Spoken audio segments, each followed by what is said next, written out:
जोया आजही भिक्षुकी करतेस का? मी अभिमानाने जाते, कारण की ती माझी खरी ब्रेड अँड बटर आहे, माझं खरं अर्निंग आहे. माझं प्रॅक्टिकल जे ग्राउंड लेवल ड्रीम होतं IAS IPS आर्म फोर्समध्ये जायचं, लॅक ऑफ एज्युकेशन असल्यामुळे मी पुढे नाही जाऊ शकले. बट मी स्वतःचं प्राऊड फील करते की दॅट येस, आज नाव आहे कुठेतरी जोयाचं.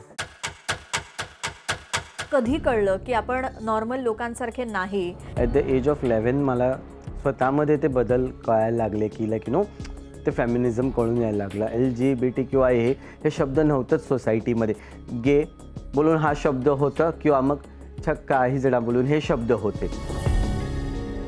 फॅमिली मेंबर्स आहेत, त्यांना कधी तुमचा त्रास होतोय असं जाणवतं का? किंवा त्यांना जेव्हा समाजाला तोंड द्यायचं असतं तेव्हा? असे बरेचसे टाईमला असं सीन पण होतं की माझ्या बहिणीने मला बघून सुद्धा रोड क्रॉस केले आहे, की तिने सांगितलं तुम्ही पापाचं नाव डाऊन केलं, तुम्ही आमचं नाव बदनाम केलं आहे वगैरे.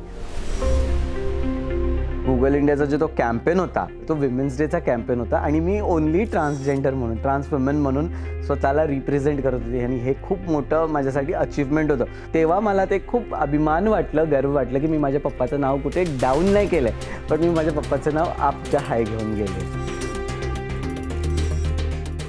मी एक शॉर्ट फिल्म केली होती हिजडा शाप की वरदान. तर त्या शॉर्ट फिल्मला चांगले व्ह्यूज गेले. तिथे एक छोटं अवॉर्ड फंक्शन होतं.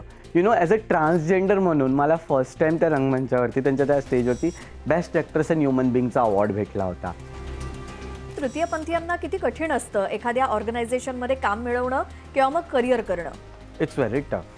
LGBTQI कम्युनिटीची लोक आहेत तर त्यांना वॉशरूम्स यूज करायला सुद्धा त्रास व्हायचा. आपली जी जिद्द आहे त्या जिद्दवर निधर एकदम स्ट्रॉंग राहावा.